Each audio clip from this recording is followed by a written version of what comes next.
California was the first to close and the last to fully reopen as Governor Newsom retired the blueprint for a safer economy yesterday, lifting the mask mandate and social distancing requirements.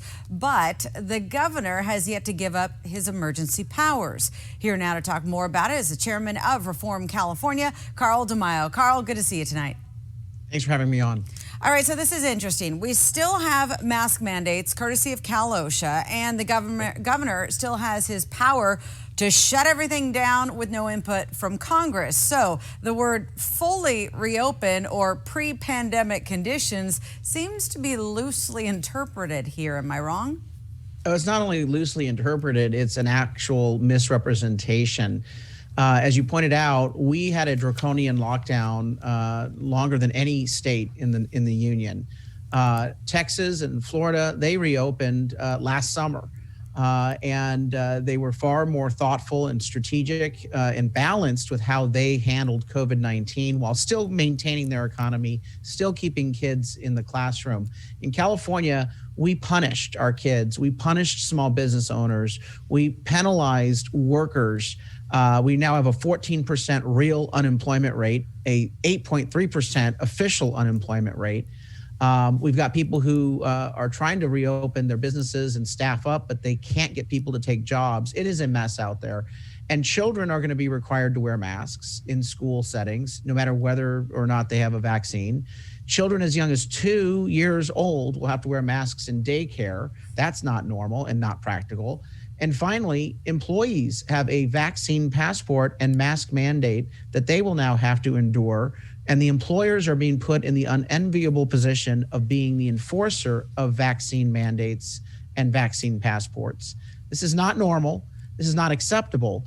And the only thing that's worse than this, Ginger, is the self-congratulatory parties for politicians like County Supervisor Nathan Fletcher, all the way up to Governor Gavin Newsom. These are people who hurt our economy. They hurt workers. They imposed lockdowns that were not justified and caused great damage with very little benefit. Now they want us to thank them. That's like a father who abuses his children demanding a Father's Day party. That's a good analogy. I know there were folks protesting outside of Fletcher's event yesterday, which I thought was interesting. But about this emergency powers, keeping those powers, what on earth would the governor need those emergency powers for? Well, there's a lot of things that he wants to set aside. First and foremost, the legislature.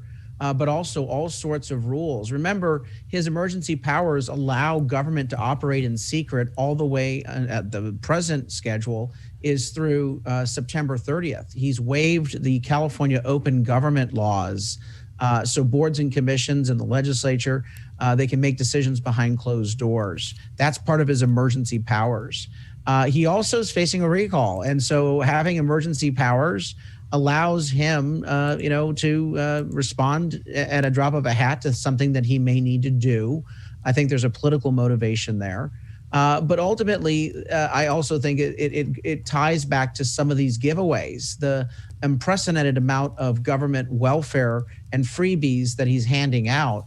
He's doing so drawing on those emergency powers, and he has an election to defend himself from. And so that's what this is all about. We certainly cannot justify a state of emergency anymore. No other state is in a state of emergency. COVID-19 is at its lowest level since the pandemic began.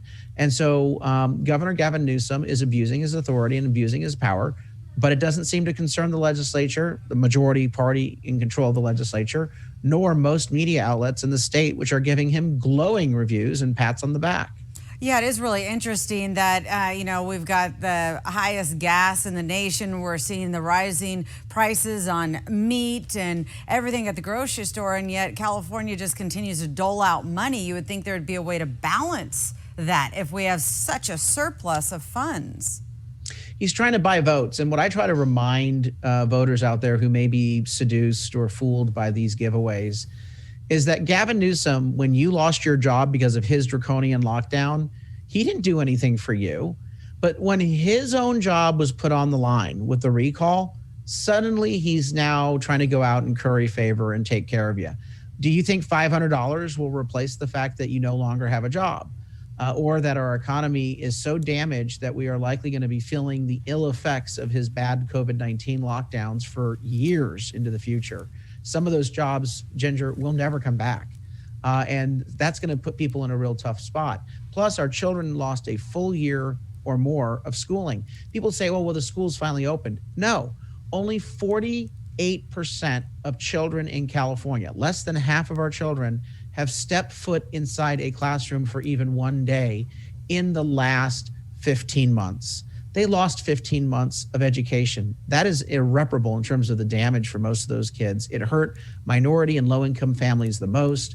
And of course, the mental health problems that you've profiled here on KUSI are significant. And so the damage that he's done isn't going to go away with a $50 vaccine card or 10 people winning some money on a lottery. This damage is long lasting and he needs to be held accountable. Yeah, my son's never going to get his senior year back. That is over and done with. All right, Carl, thank you for your insight tonight. Appreciate it. Thanks so much.